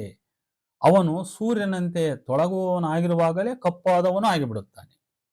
ಅವನಿಗೊಂದು ರೀತಿ ಈ ಮಿಕ್ಸ್ ಕ್ಯಾರೆಕ್ಟರ್ಗಳು ಲಕ್ಷಣಗಳು ಬರ್ತಾ ಹೋಗ್ತವೆ. ಇದು ಕಾರಣ ಏನಂದ್ರೆ, ಆರ್ಯ ಜನ, ಅದರಲ್ಲೂ ಈ ರುದ್ರ ಪರಂಪರೆ ರಾತ್ಯ ಪರಂಪರೆ ನಿರ್ಮಾಣ ಆಗದೆ ಅವರು ಭಾರತೀಯ ಅನಾರ್ಯರೊಂದಿಗೆ ಮಿಕ್ಸ್ ಆಗ್ತಾ ಹೋಗೋದ್ರಿಂದ, ಜನಾಂಗಿಕವಾಗಿ ಸಾಂಸ್ಕೃತಿಕವಾಗಿ ಮಿಕ್ಸ್ ಆಗ್ತಾ ಹೋಗೋದ್ರಿಂದ ಅದನ್ನ ಈ ದೇವತೆಗಳ ಚರಿತ್ರೆಯಲ್ಲೂ ಕೂಡ ಕಾಣಬಹುದು ನಾವು. ನೋಡಿ, ಮೊದಲು ಸುಂದರನಾಗಿದ್ದ, ಕೆಂಪು ವರ್ಣದವನಾಗಿದ್ದ ಅಂತವನ್ ನೋಡ್ರಿ, ಈಗ ಅವನಲ್ಲಿ ವೈರುಧ್ಯಾತ್ಮಕ ಲಕ್ಷಣಗಳು ಕಾಣಕ್ಕೆ ಶುರುವಾಗ್ಬಿಟ್ವು. ಈಗ ನೋಡಿ, ಸೂರ್ಯನಂತೆ ತೊಳಗುವವನಾಗಿರುವಾಗಲೇ ಕಪ್ಪಾದವನು ಆಗಿಬಿಡುತ್ತಾನೆ. ಚಿನ್ನದ ಕೊರಳ ಸರಕ್ಕೆ ಬದಲು ಈಗ ಕಾರ್ಣಿಕಾರ ಹೂಮಾಲೆ ಹಾಕಿಕೊಂಡವನಾಗಿ ಕಾಣುತ್ತಾನೆ. ಸುಂದರ ರೂಪ ಹೋಗಿ ಹುಚ್ಚನಾಗುತ್ತಾನೆ. 4 ತಲೆ ಹೋಗಿ 5 ತಲೆಗಳು ಅವನಿಗೆ ಬರುತ್ತವೆ. ಋಗ್ವೇದದಲ್ಲಿ ಅವನು ಹೆಚ್ಚಾಗಿ ಪಶು ಸಂರಕ್ಷಕ ದೇವನು. ವಾಜಸನೇಯ ಸಂಹಿತದಲ್ಲಿ ಪಶುಗಳೊಡೆಯ. ಅಥರ್ವ ವೇದದಲ್ಲಿ ಅವನು ಪಶುಪತಿಯೇ ಆಗಿಬಿಡ್ತಾನ. ಅವನು ತಮ್ಮ ಪಶುಗಳನ್ನ ನಾಶ ಮಾಡಬೇಡವೆಂದು ರುದ್ರ ಪೂಜಕರು, ಅದರಲ್ಲೂ ಈ ಆರ್ಯ ಋಷಿಗಳು ಅವ್ರನ್ನ ಪ್ರಾರ್ಥನೆ ಮಾಡ್ತಾರೆ. ಪ್ರಾರ್ಥಿಸ್ತಕ್ಕಂಥದ್ದು ವಾಜಸನೇಯ ಸಂಹಿತದಲ್ಲಿದೆ. ಅವನು ಕುರಿ, ದನಕರು, ಮನುಷ್ಯರನ್ನ ನೋಡಿಕೊಳ್ಳುವವನೆಂದು ಋಗ್ವೇದದಲ್ಲಿ ವರ್ಣಿಸಲ್ಪಟ್ಟಿದೆ. ಮಾರುತರ ತಂದೆಯಾದ ರುದ್ರನು ಪಶುಗಳ ಅಧಿಪತಿ ಎಂದು ಅಥರ್ವ ವೇದ ಹೇಳಿದರೆ, ಋಗ್ವೇದದ ಎಲ್ಲಾ ಪ್ರಾರ್ಥನಾಕಾರರು ಅವನನ್ನ ಪಶುಪತಿ, ಪಶುಪಾಲಕ, ಇಂಗ್ಲಿಷ್ನಲ್ಲಿ ಪ್ಯಾಟರ್ನ್ ಆಫ್ ಕ್ಯಾಟಲ್ ಅಂತ, ಪಶುಪಾಲಕ, ಪಶುಪತಿ, ಪ್ಯಾಟರ್ನ್ ಆಫ್ ಕ್ಯಾಟಲ್ ಎಂದೇ ಸಂಬೋಧಿಸಿದ್ದಾರೆ. ಸುಕುಮಾರಿಯವರು ರುದ್ರನ ಈ ಬಗೆಯ ಚಿತ್ರಣಕ್ಕೂ ಮಹೇಂಜೋದಾರೋ ಕಾಲದ ಪಶುಪತಿ ಮೂರ್ತಿಗೂ ಸಂಬಂಧವನ್ನು ಅವರು ಕಲ್ಪಿಸುತ್ತಾರೆ. ತೈತ್ತರೀಯ ಸಂಹಿತೆಯಲ್ಲಿ ಮಾಟಗಾರನು ರುದ್ರನಿಗೆ ಕೆಂಪು ಹಸುವನ್ನು ಅರ್ಪಿಸಬೇಕೆಂದೇ ವಿಧಿಸಿದೆ. ಗೋವು ರುದ್ರನ ಸ್ತ್ರೀ ಸಂಗಾತಿಯಾದ ಕಾರಣ ಪುರುಷ ಸಂಕೇತವಾದ ಋಷಭವು ರುದ್ರನದಾಗಿದೆ ಅಂತ. ಗೋವು ರುದ್ರನ ಸ್ತ್ರೀ ಸಂಗಾತಿಯಾದ ಕಾರಣ ಪುರುಷ ಸಂಕೇತವಾದ ಋಷಭವು ರುದ್ರನದಾಗಿದೆ. ತೈತ್ತರೀಯ ಸಂಹಿತ ಮತ್ತು ಐತರೇಯ ಬ್ರಾಹ್ಮಣಗಳಲ್ಲಿನ ಯಜ್ಞ ಕುರಿತಾದ ವಿವರಗಳ ಪರಿಶೀಲನೆಯಿಂದ ಸುಕುಮಾರಿಯವರು ತೀರ್ಮಾನಿಸುವುದೇನೆಂದರೆ, ಉತ್ತರ ದಿಕ್ಕು ಕಪ್ಪು ಉಡುಪು ರುದ್ರನವು, ಯಜ್ಞದಲ್ಲಿ ಕೊನೆಯದಾಗಿ ಉಳಿದ ಭಾಗ ಅವನದು, ಅದರಲ್ಲೂ ಮುಖ್ಯವಾಗಿ ಪಶುಗಳು ಅವನವು. ತೈತ್ತರೀಯ ಬ್ರಾಹ್ಮಣ ಹೇಳುವಂತೆ ಹಸುವೆ ಅವನ ನಿಜವಾದ ದಕ್ಷಿಣೆ. ಕುದುರೆಗೂ ರುದ್ರನಿಗೂ ಸಂಬಂಧವನ್ನ ಈ ತೈತ್ತರೀಯ ಬ್ರಾಹ್ಮಣ ಕಲ್ಪಿಸುತ್ತದೆ. ಯಾವ ಅಗ್ನಿಶಿಷ್ಟಕೃತ ಅಂದ್ರೆ ಅಗ್ನಿ ಸೃಷ್ಟಿಕರ್ತ ಅಂತ ಇರಬಹುದು, ಅದು ಬಹಳ ಮಟ್ಟಿಗೆ ಕರ್ತನಿಂದ ಪಶುಗಳು ತಮ್ಮಷ್ಟಕ್ಕೆ ತಾವೇ ಅಡಗುವವೋ ಆ ಅಗ್ನಿ ರುದ್ರನಾಗಿದ್ದಾನೆ. ನೋಡಿ, ಇಲ್ಲಿ ಯಾವ ಅಗ್ನಿ ಸೃಷ್ಟಿಕರ್ತನಿಂದ ಪಶುಗಳು ತಮ್ಮಷ್ಟಕ್ಕೆ ತಾವೇ ಅಡಗುವವೋ ಆ ಅಗ್ನಿ ರುದ್ರನಾಗಿದ್ದಾನೆ. ಪಶುಗಳನ್ನ ಅವನಿಗೆ ಅರ್ಪಿಸಬೇಕು ಅಂತ ತೈತ್ರೇಯ ಬ್ರಾಹ್ಮಣ ಹೇಳುತ್ತದೆ. Rudra is longing for the cow which is killed here in this hall ಅಂತ ಎಂದು ಶತಪಥ ಬ್ರಾಹ್ಮಣ ಹೇಳುತ್ತದೆ. ಮಹಾದೇವನು ಪಶುಗಳನ್ನ ಕೊಲ್ಲುವಾಗ ನಮ್ಮ ಜಾನುವಾರುಗಳಿಗೆ ಒಳ್ಳೆಯದಾಗುತ್ತದೆ, ನಾವು ಪರಿಶುದ್ಧಗೊಳ್ಳುವೆವು ಎಂದು ವ್ಯಕ್ತಿಯೋರ್ವನು ಪ್ರಾರ್ಥಿಸುವುದನ್ನ ತಾಂಡ್ಯ ಮಹಾಬ್ರಾಹ್ಮಣ ಹೇಳುತ್ತದೆ. ನೋಡಿ, ಪ್ರಾಣಿ ಬಲಿ ಆರ್ಯ ಸಂಸ್ಕೃತಿ ಮೂಲದ್ದೆನ್ನಲು ವರುಣ, ಇಂದ್ರ, ರುದ್ರ ಇವರಿಗೆ ಸಂಬಂಧಿಸಿದ ಬಲಿ ವಿವರಗಳು ಸಾಕ್ಷಿ ಅನ್ನುವುದನ್ನ ಸಹೃದಯರು ಗಮನಿಸಬೇಕು. ಯಾಕಂದ್ರೆ ನಮ್ಮ ಕರ್ನಾಟಕದಲ್ಲಿ ಬಲಿ ಪರಂಪರೆ ಅಂದ್ರೆ ಅದು ಮೂಲ ದಲಿತ ಪರಂಪರೆ ಅಂತ ನಾವು ಹೋಗ್ಬಿಡ್ತೀವಿ. ಆದ್ರೆ ಅದು ಮೂಲತಃ ಆರ್ಯ ಪರಂಪರೆಯಿಂದಲೇ ಬಂದದ್ದು ಅಂತಕ್ಕಂಥದ್ದನ್ನ ನಾವು ಇಲ್ಲಿ ಗುರುತು ಮಾಡ್ತಾ ಹೋಗ್ಬೋದು. ಇಲ್ಲಿ ಇಂದ್ರ, ವರುಣ ಮತ್ತು ರುದ್ರ ಇವರೆಲ್ಲರಿಗೂ ಪ್ರಾಣಿ ಬಲಿಗಳ ಒಂದು ಸಂಬಂಧ ಇದೆ ಅನ್ನೋದನ್ನ ಅರ್ಥ ಮಾಡ್ಕೋಬೇಕು. ಸಸ್ಯಗಳು ಸಹ ವಿಷಾವೃತ್ತವಾಗುತ್ತವೆಂದು ಪಶುಗಳನ್ನು ತಮ್ಮ ನಡುವೆ ಹಂಚಿಕೊಳ್ಳುವಾಗ ದೇವತೆಗಳು ರುದ್ರನನ್ನ ಮರೆಯಾಗಿಸುತ್ತಾರೆಂದು ಅದೇ ಕೃತಿ ಹೇಳುತ್ತದೆ. ನೋಡಿ, ಅಗ್ನಿಯಾಗಿ ರುದ್ರನು ಪಶು ನಾಶಕನೇ. ಅಗ್ನಿಯು ಪಶುಗಳಡಗುವಂತೆ ಮಾಡುವನೆಂದು ಆ ಅಗ್ನಿ ರುದ್ರನೆಂದು ತಾಂಡ್ಯ ಮಹಾಬ್ರಾಹ್ಮಣ ಹೇಳಿದರೆ, ಮಹಾದೇವನಿಗೆ ಪಶುಗಳನ್ನರ್ಪಿಸಬೇಕು, ಅವುಗಳಲ್ಲಿ ಅರ್ಧದಷ್ಟನ್ನು ಅವನು ಕೊಲ್ಲುವನು, ಪಶುಗಳು ಅವನ ಬಲಿ, ಒಬ್ಲೇಷನ್, ಅವನ ಬಲಿ ಎಂದು ಜೈಮಿನೀಯ ಉಪನಿಷತ್ ಬ್ರಾಹ್ಮಣ ಹೇಳುತ್ತದೆ. ರುದ್ರನು ತಮ್ಮ ಪಶುಗಳನ್ನು ಕೊಲ್ಲುತ್ತಾನೆಂಬ ಭಯದಿಂದಲೇ ಅವನ ಕೃಪೆಯನ್ನು ಪಡೆದುಕೊಳ್ಳಲು ವೈದಿಕ ಋಷಿಗಳು ರುದ್ರನಿಗೆ ಪಶುಗಳನ್ನರ್ಪಿಸುವಂಥ ಹಲವಾರು ಉದಾಹರಣೆಗಳನ್ನು ಸುಕುಮಾರಿ ಭಟ್ಟಾಚಾರ್ಜಿ ತಮ್ಮ ಗ್ರಂಥದಲ್ಲಿ ವಿವರಿಸಿದ್ದಾರೆ. ಮಹಾಕಾವ್ಯಗಳ ಕಾಲದಲ್ಲಿ ರುದ್ರನು ಪಶು ಹಂತಕ ಎಂಬುದನ್ನ ಈ ಹಿಂದಿನಂತೆ ನೇರವಾಗಿ ಹೇಳದೆ ಹೋಲಿಕೆಗಳ ಮೂಲಕ ಪರೋಕ್ಷವಾಗಿ ವ್ಯಕ್ತಪಡಿಸಲಾಗಿದೆ ಎಂದು ಸುಕುಮಾರಿ ಹೇಳುತ್ತಾರೆ.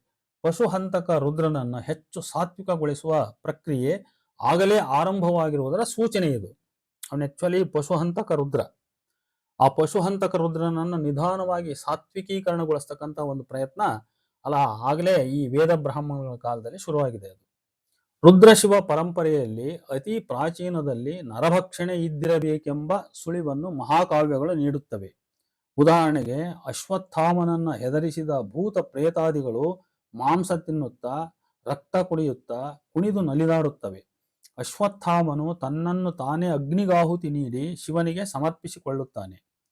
ಅಲ್ಲಿಯ ಚಿತ್ರಣದಲ್ಲಿ ಪಾಂಚಾಲ ದ್ವಾರದ ಬಳಿಯ ಶಿವನು ರೂಪದಲ್ಲಿ ಕಾಳಭೈರವ. ಅವನು ಪಾಂಚಾಲ ದ್ವಾರದ ಬಳಿ ನಿಂತಿರ್ತಕ್ಕಂಥ ಶಿವ ಏನದಲ್ಲ ಅವನು ರೂಪದಲ್ಲಿ ಕಾಳಭೈರವ. ಹಾಗಾಗಿ ಇದು ಕಾಪಾಲಿಕ ಪರಂಪರೆಯದೆನ್ನಬೇಕಾಗುತ್ತದಾದರೂ ರುದ್ರನ ಸುತ್ತ ಹೆಣೆದಿರುವ ವೈದಿಕ ಬಲಿ ಆಚರಣೆಗಳು ಒಟ್ಟಿನಲ್ಲಿ ಬಲಿಯೇ ಆರ್ಯ ಮೂಲದ್ದೆಂದು ಬೊಟ್ಟು ಮಾಡಿ ತೋರಿಸುತ್ತವೆ. ಈ ಹಿಂಸೆಯನ್ನು ವಿರೋಧಿಸುವವರು ಈ ಆರ್ಯರೊಳಗೆ ಮುಂದೊಮ್ಮೆ ಹುಟ್ಟಿಕೊಂಡ ಮೇಲೆ ಈ ಹಿಂಸಾ ವಿರೋಧಿ ಮನೋಧರ್ಮದಿಂದ ರಾತ್ಯ ಪರಂಪರೆಯ ತಲೆ ಎತ್ತಿರಲು ಕಾರಣವಾಗಿ ರುದ್ರನು ಇವರ ಸಂಪ್ರದಾಯಕ್ಕೆ ಸೇರಿದ್ದಾನೆನ್ನಿಸುತ್ತದೆ. ನೋಡಿ, ಇದು ನಾವು ಅರ್ಥ ಮಾಡ್ಕೋಬೇಕು. ಆರ್ಯ ಪರಂಪರೆ ರಾತ್ಯ ಪರಂಪರೆ ಯಾಕೆ ಕೊಡ್ತು ಅಂತ ಹೇಳಿದ್ರೆ, ಆರ್ಯರ ಹಿಂಸಾತ್ಮಕ ಕೆಲವು ಆಚರಣೆಗಳನ್ನು ಅವರಲ್ಲಿಯೇ ಒಂದು ಪಂಗಡ ಅದನ್ನು ವಿರೋಧಿಸ್ತದೆ. ಅದು ಅದರಿಂದ ರಾತ್ಯ ಪರಂಪರೆ ಹುಟ್ಟುತ್ತದೆ. ಬಹುಶಃ ರುದ್ರ ಇಂಥವನು, ಅವನು ಮೊದಲು ಪ್ರಾಣಿ ಹಿಂಸಕ, ಪ್ರಾಣಿ ಬಲಿ ಮಾಡಂತ ಮೊದಲು ಆ ಥರದ ವ್ಯಕ್ತಿತ್ವ ಇದ್ದಂಥವನು. ಅವನು ವೇದ ಬ್ರಾಹ್ಮಣ ಕಾಲದಲ್ಲಿಯೇ ಸಾತ್ವೀಕರಣಗೊಳ್ತಾ ಅವನು ಈ ರೀತಿಯ ಒಂದು ಅಹಿಂಸಾಪರವಾದ ಗುಂಪು ಕಡೆಗೆ ಬಂದು ಅವನು ಸೇರ್ಕೊಳ್ತಾನೆ ಅನ್ನುವಂಥ ಸೂಚನೆಗಳು ಆ ವೇದ ಬ್ರಾಹ್ಮಣ ಸಾಹಿತ್ಯದಲ್ಲಿ ಇರೋದನ್ನು ನಾವು ಗಮನಿಸಬಹುದು. ಆಮೇಲೆ ರುದ್ರನು ಇವರ ಸಂಪ್ರದಾಯಕ್ಕೆ ಸೇರಿದ್ದಾನೆನಿಸುತ್ತದೆ. ರುದ್ರನಿಗೆ ನೀಡುವ ಬಲಿ ಮುಖ್ಯವಾಗಿ ಋಷಭ. ಈ ಬಲಿಯನ್ನ ಮುಂದೊಮ್ಮೆ ನಿಷೇಧಿಸಿರಲೇಬೇಕು. ಈ ಹಿನ್ನೆಲೆಯಲ್ಲಿ ಶಿವನ ದೇಗುಲದಲ್ಲಿ ಲಿಂಗದ ಮುಂದಿರುವ ಋಷಭ ನಂದಿಯು ಮೂಲತಃ ರುದ್ರನ ಬಲಿಯದು. ತದನಂತರದಲ್ಲಿ ಅದನ್ನ ಅವನ ವಾಹನವನ್ನಾಗಿಸಲಾಗಿದೆ ಅಂತ. ಈ ಕುರಿತು ಇನ್ನೂ ಮುಂದಿನ ವಿವರಣೆಗಳು ಸಾಕಷ್ಟು ಬರ್ತವೆ. ಮಹಾದೇವ ಚಕ್ರವರ್ತಿಯವರು ಸಹ ರುದ್ರನಿಗೆ ಋಷಭವನ್ನ ಬಲಿ ನೀಡುತ್ತಿದ್ದಂತಹ ವಿಷಯವನ್ನ ಬಹಳ ಸ್ಪಷ್ಟವಾಗಿ ಚರ್ಚಿಸಿದ್ದಾರೆ. ಅವರು ಅಶ್ವಲಾಯನ ಗೃಹ್ಯ ಸೂತ್ರ, ಸಾಂಖ್ಯಾಯನ ಗೃಹ್ಯ ಸೂತ್ರ, ಪಾರಸ್ಕರ ಗೃಹ್ಯ ಸೂತ್ರ, ಹಿರಣ್ಯಕೇಶಿಯ ಗೃಹ್ಯ ಸೂತ್ರ ಇನ್ನೂ ಮುಂತಾದ ಸೂತ್ರಗಳನ್ನು ಆಧರಿಸಿ ಅವರು ಹೇಳುವುದೇನೆಂದರೆ, ರುದ್ರನು ಉಗ್ರ ದೇವತೆಯಾಗಿ ವರ್ಣಿತನಾಗಿದ್ದು ಶೂಲಾಘವವು ಅವನಿಗೆ ಸಂಬಂಧಪಟ್ಟದ್ದು. ಶೂಲಾಘವ ಎಂದರೆ ರುದ್ರನಿಗೆ ಎತ್ತಿನ ಬಲಿ. ಇದನ್ನು ಊರ ಹೊರಗಡೆ ಮಾಡಬೇಕು, ಉಳಿದ ಏನನ್ನೂ ಊರೊಳಗೆ ತರಬಾರದು. ಯಾಕೆಂದ್ರೆ ರುದ್ರದೇವನು ಮನುಷ್ಯರಿಗೆ ಏನಾದರೂ ಕೇಡುಂಟು ಮಾಡಿಬಿಟ್ಟ ಅನ್ನುವಂತಕ್ಕಂಥ ಭಯ. ಹೀಗೆ ಒಂದು ರುದ್ರನಿಗೂ ಮತ್ತು ಋಷಭ ಬಲಿಗೂ ಇರತಕ್ಕಂಥ ಒಂದು ಸಂಬಂಧ. ಆಮೇಲೆ ಋಷಭ ರೂಪದ ರುದ್ರ, ಈ ಕುರಿತಾಗಿ ಒಂದು ವಿಚಾರವನ್ನ ನಾವು ಕೇಂದ್ರ ಕಾನ್ಸೆಪ್ಟ್ ಅನ್ನು ಇಟ್ಕೊಂಡು ಒಂದಿಷ್ಟು ಚರ್ಚೆ ಮಾಡಬಹುದು. ಇಲ್ಲಿ ಋಷಭ ರೂಪದ ರುದ್ರ ನೋಡಿ, ಶಿವನ 3 ರೂಪಗಳಲ್ಲಿ ಅಂದ್ರೆ ಪ್ರಾಣಿ, ಥೆರಿಯೋಮಾರ್ಫಿಕ್ ಫಾರ್ಮ್ ಅಂತ ಪ್ರಾಣಿ ರೂಪ, ಥೆರಿಯೋಮಾರ್ಫಿಕ್ ಫಾರ್ಮ್. ಆಮೇಲೆ ಮಾನವ ರೂಪ, ಆಂಥ್ರೋಪೋಮಾರ್ಫಿಕ್ ಫಾರ್ಮ್. ಆಮೇಲೆ ಲಿಂಗ ರೂಪ ಅಂದ್ರೆ ಪ್ಯಾಲಿಕ್ ಫಾರ್ಮ್. ಹಿಂಗಂದ್ರೆ ರುದ್ರನಿಗೆ ಪ್ರಾಣಿ ರೂಪ, ಮಾನವ ರೂಪ, ಲಿಂಗ ರೂಪ. ಹೀಗೆ 3 ರೂಪಗಳಿದ್ದು, ಇವುಗಳಲ್ಲಿ ರುದ್ರನ ಪ್ರಾಣಿ ರೂಪವೆಂದರೆ ಅದು ಋಷಭ ರೂಪ, ಲಿಂಗ ರೂಪ ಶಿವಭೈರವನದು. ಋಗ್ವೇದದಲ್ಲಿ ರುದ್ರನು ತನ್ನನ್ನು ತಾನು ಋಷಭನೆಂದು ಕರೆದುಕೊಳ್ಳುತ್ತಾನೆ. ಋಗ್ವೇದದಲ್ಲಿ ರುದ್ರ ತನ್ನನ್ನೇ ತಾನು ಋಷಭ ಅಂತ ಕರೆದುಕೊಳ್ಳುತ್ತಾನೆ. ಭುಜ ಸಹಿತ ಅಥವಾ ಭುಜರಹಿತ, ಮಂಡಿಯೂರಿ ಮಲಗಿದ ಅಥವಾ ನಿಂತ ಋಷಭನಾಗಿ ರುದ್ರ ರೂಪ ಉಂಟು. ಅಪೋಲೋಡೋಟಸ್ನಂತಹ ಇಂಡೋ ಗ್ರೀಕ್ ರಾಜರ ನಾಣ್ಯಗಳಲ್ಲಿ ಭುಜವಿರುವ ಋಷಭನು ರುದ್ರ. ವಾಯುವ್ಯ ಭಾರತದಲ್ಲಿ ಶಿವನು ಋಷಭ ರೂಪದಲ್ಲಿ ಪೂಜೆಗೊಳ್ಳುತ್ತಿದ್ದುದನ್ನು ಹೆಚ್.ಎಸ್. ಅಂಡ್ ಸ್ಟೋಬೇಸ್ ಅನ್ನುವಂಥ ಲೇಖಕರು ದಾಖಲಿಸಿದ್ದಾರೆ. ಗಾಂಧಾರದ ಪ್ರಾಚೀನ ರಾಜಧಾನಿ ಪುಷ್ಕಲಾವತಿಯ, ಇಂದಿನ ಪೇಶಾವರ್ ಅಂತ ಏನು ಕರಿತೀವಲ್ಲಿ, ಪುಷ್ಕಲಾವತಿಯ ರಕ್ಷಕ ದೇವತೆಗಳಲ್ಲೊಬ್ಬ ಈ ಋಷಭರೂಪಿ ಶಿವ. ಇಂಡೋಸಿದಿಯನ್ ರಾಜರ ಬಂಗಾರದ ನಾಣ್ಯದಲ್ಲಿ ಋಷಭನಲ್ಲದೆ ಕಮಲವನ್ನು ಹಿಡಿದ ಅಂಬಿಕಾಳು ಇರುವಳು. ಬಾಕ್ಟ್ರಿಯನ್ ಗ್ರೀಕ್ ಕಾಲದಲ್ಲಿ ಗಾಂಧಾರ ಪ್ರದೇಶದಲ್ಲಿ ಶಿವನು ಋಷಭ ರೂಪದಲ್ಲಿ ಪೂಜಿಸಲ್ಪಡುತ್ತಿದ್ದನು. ಇಂಡೋ ಪಾರ್ಥಿಯನ್ ಹಾಗೂ ಕುಶಾನರ ಕಾಲದಲ್ಲಿ ಶಿವನನ್ನು ಮಾನವ ರೂಪದಲ್ಲಿ ಪೂಜಿಸಿದರೂ ಸಹ ಕ್ರಿಸ್ತ ಶಕ 11ರವರೆಗೆ ಅವನನ್ನ ಋಷಭ ರೂಪದಲ್ಲಿಯೂ ಪೂಜಿಸುತ್ತಿದ್ದುದು ಮುಂದುವರೆದಿತ್ತು ಅಂತ ನೋಡಿ. ಇದನ್ನ ಅರ್ಥ ಮಾಡ್ಕೋಬೇಕು. ಈ ಶಿವನ ಪೂಜೆ ಅಥವಾ ರುದ್ರನ ಪೂಜೆ ಪ್ರಾರಂಭದಲ್ಲಿ ಹೆಂಗಿತ್ತು ಅಂತ ಹೇಳಿದ್ರೆ ಋಷಭ ರೂಪದಲ್ಲಿ ಅದು ಪೂಜೆ ನಡೀತಾ ಇತ್ತು. ಆಮೇಲೆ ಮಾನವ ರೂಪದಲ್ಲಿ ಪೂಜೆ ಕೂಡ ಅದು ಮುಂದೆ ಬಂತು. ಅದು ಆಮೇಲೆ ಉಜ್ಜಯಿನಿ, ಕನಿಷ್ಕ ಮತ್ತು ಹುವಿಷ್ಕಗಳಲ್ಲಿ ಶಿವ ಪೂಜೆ ಇತ್ತು. ಕುಶಾನರ ದೊರೆ 2ನೇ ವಾಸುದೇವನ ಕಾಲದ ನಾಣ್ಯಗಳಲ್ಲಿ ಋಷಭನಿಲ್ಲದ ಶಿವನುಂಟು. ಕೆಲವೊಮ್ಮೆ ದೇವತೆಯ ಹಿಂದಕ್ಕೆ ಋಷಭನನ್ನ ಇರಿಸಲಾಗಿದೆ. 2ನೆಯ ವಾಸುದೇವನನ್ನ ಸೋಲಿಸಿ ನಂತರ ಬಂದ ರಾಜರುಗಳ ನಾಣ್ಯಗಳಲ್ಲಿ ಅಂದ್ರೆ ಕುಶಾನೋ ಸಸ್ಸಾನಿಯನ್ ನಾಣ್ಯಗಳಲ್ಲಿ ಶಿವ ಮತ್ತು ಋಷಭ ಎರಡೂ ಉಂಟು. ಅದುಂಬರ, ಅರ್ಜುನಯಾನ, ವೇಮಕಿ, ಉದ್ದೇಹಿಕ, ಯೌದೇಹಿಕ, ರಾಜನ್ಯ ಮೊದಲಾದ ಬುಡಕಟ್ಟು ಜನರ ನಾಣ್ಯಗಳಲ್ಲಿ ಒಂದು ದುಂಡನೆಯ ವೃತ್ತಾಕಾರದ ವಸ್ತುವಿನ ಮುಂದೆ ಇರುವ ಋಷಭವನ್ನ ಅಲ್ಲಾನ್ ಎಂಬಾತನು ಲಿಂಗದ ಮುಂದೆ ಋಷಭ ಎಂದು ಗುರುತಿಸಿದ್ದರೂ ಸಹ ಅದೇ ವಸ್ತುವನ್ನ ಕೆಲವರು ಶೂಲಾಗವದ ಬಲಿಪೀಠ ಅಂತ ಕರೀತಾರೆ. ಅದನ್ನ ಆ ನಾಣ್ಯಗಳಲ್ಲಿ ಕಾಣತಕ್ಕಂಥದ್ದನ್ನು ವೃತ್ತಾಕಾರದ ಒಂದು ಉಬ್ಬು ಚಿತ್ರ, ಅದರ ಮುಂದೆ ನಿಂತಿರ್ತಕ್ಕಂಥ ರುದ್ರ ಶಿವನ ಚಿತ್ರ ಇದೆ. ಅದನ್ನ ಕೆಲವರು ಲಿಂಗ ಅಂತ ಕರೆದ್ರೆ, ಇನ್ನು ಕೆಲವರು ಅದು ಋಷಭ ಬಲಿಪೀಠ ಅಂತ ಕರೆದಿದ್ದಾರೆ ಅದನ್ನು. ಆಮೇಲೆ ವಿಷ್ಣು ಭಕ್ತರಾಗಿದ್ದರೂ ಸಹ ಗುಪ್ತರು ಶಿವನನ್ನು ಆರಾಧಿಸುತ್ತಿದ್ದರು. ಮಾತ್ರವಲ್ಲ, ವೃಷಭರೂಪಿ ಶಿವನ ನಾಣ್ಯಗಳನ್ನು ಕೂಡ ಅವರು ಹೊರತಂದರು. ಉತ್ತರ ಭಾರತದ ಬೇರೆ ಬೇರೆ ಭಾಗಗಳಲ್ಲಿ, ಉದಾಹರಣೆಗೆ ಬೀಟಾ, ತಕ್ಷಶಿಲಾ, ಪಾಟಲಿಪುತ್ರ, ಬಸ್ಸರ್, ಬೆಸ್ನಾಗರ್, ಲೌರಿಯ, ನಂದಗರ್, ವೈಶಾಲಿ ಇನ್ನೂ ಅನೇಕ ಕಡೆ ವೃಷಭರೂಪಿ ಶಿವನ ಸಂಕೇತಗಳು ಪತ್ತೆಯಾಗಿವೆ. ವೃಷಭವು ಮಾತೃದೇವತೆಗೆ ಗಂಡ ಅಲ್ಲ ಮಿಂಡ ಎಂಬ ಪುರಾಣ ಕಲ್ಪನೆಗಳುಂಟು. ನೋಡು, ವೃಷಭವು ಮಾತೃದೇವತೆಗೆ ಗಂಡ ಅಲ್ಲ ಮಿಂಡ ಅನ್ನುವಂಥ ಕಲ್ಪನೆಗಳುಂಟು. ಋಗ್ವೇದದಲ್ಲಿ ರುದ್ರನು ವೃಷಭ ರೂಪದಲ್ಲಿ ಪೃಷ್ಣಿಗೆ ಅಂದ್ರೆ ಗೋವು, ಪೃಷ್ಣಿ ಅಂದ್ರೆ ಗೋವು, ಪೃಷ್ಣಿಗೆ ಗಂಡನು. ಹರಪ್ಪ ನಾಗರಿಕತೆಯಲ್ಲಿ ಹಸುವಿನ ಮುದ್ರೆಗಳಿಲ್ಲ. ಇದನ್ನು ಗಮನಿಸ್ಬೇಕು ನಾವು. ಹರಪ್ಪ ನಾಗರಿಕತೆಯಲ್ಲಿ ಹಸುವಿನ ಮುದ್ರೆಗಳಿಲ್ಲ. ಆದ್ರೆ ಹಸುವಿನ ಚಿತ್ರ, ಹಸುವಿನ ಚರಿತ್ರೆ ಬರ್ತಕ್ಕಂಥದ್ದು ಈ ವೇದಗಳಲ್ಲಿ ಬರ್ತದೆ. ಅದರಿಂದ ಋಗ್ವೇದದಲ್ಲಿ ರುದ್ರನು ವೃಷಭ ರೂಪದಲ್ಲಿ ಪೃಷ್ಣಿಗೆ ಅಂದ್ರೆ ಗೋವಿಗೆ ಗಂಡನು. ಇದನ್ನ ಗಮನಿಸಬೇಕು.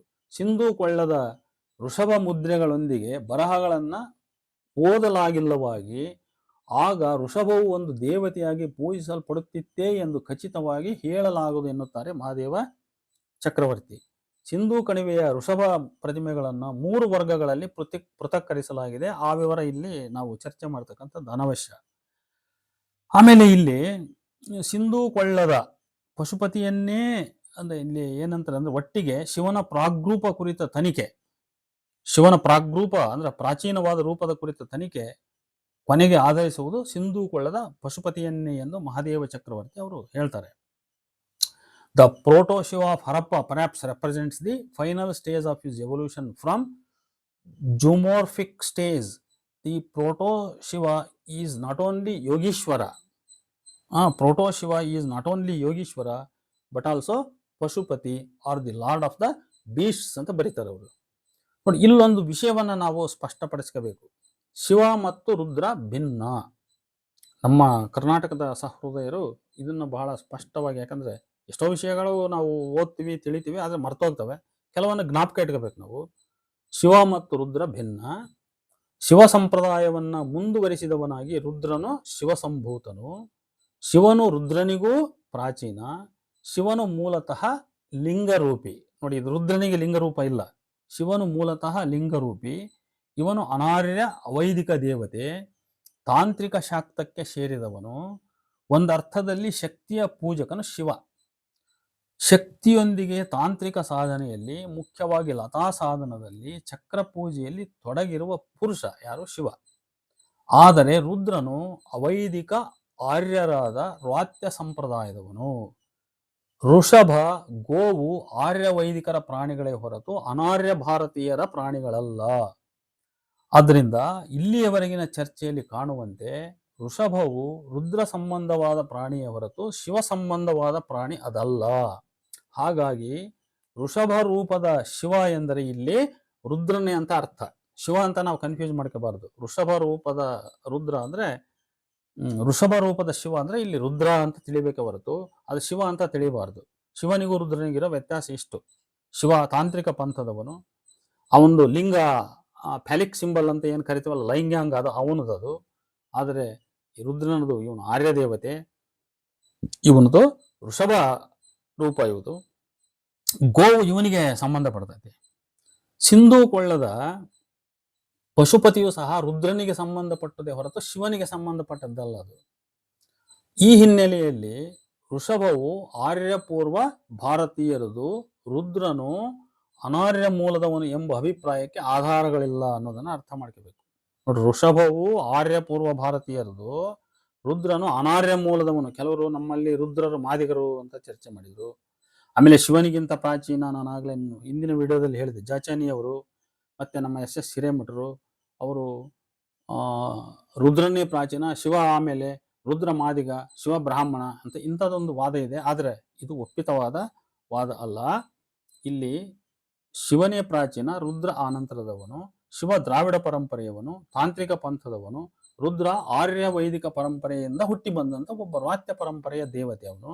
ವೃಷಭ ರೂಪ ಅವನದು, ಗೋವು ಅವನಿಗೆ ಸಂಬಂಧಪಟ್ಟದ್ದು. ಹೀಗೆ ಈ ಹಿನ್ನೆಲೆಯಲ್ಲಿ ವೃಷಭವು ಆರ್ಯಪೂರ್ವ ಭಾರತೀಯರದು, ರುದ್ರನು ಅನಾರ್ಯ ಮೂಲದವನು ಎಂಬ ಅಭಿಪ್ರಾಯಕ್ಕೆ ಆಧಾರಗಳಿಲ್ಲ. ಇಲ್ಲಿ ಕಾಣುವ ಒಂದು ವೈರುಧ್ಯ ಏನಂದ್ರೆ, ಸ್ವತಃ ವೃಷಭರೂಪಿ ರುದ್ರನಿಗೆ ಆ ವೃಷಭವೇ ಬಲಿಪ್ರಾಣಿಯಾಗಿರ್ತಕ್ಕಂಥದ್ದು. ಇದು ಕಾಣತಕ್ಕಂಥ ಒಂದು ವೈರುಧ್ಯ. ಹಾಗೆಯೇ ಸ್ವತಃ ರುದ್ರನೇ ಆ ವೃಷಭವನ್ನ ಬಲಿ ನೀಡುವವನಾಗಿಯೂ ಕೂಡ ಕಾಣ್ತಾನೆ. ಅವನು ಸ್ವತಃ ರುದ್ರನೇ ಬಲಿ ನೀಡ್ತಕ್ಕಂಥವನಾಗಿ ಕಾಣ್ತಾನೆ.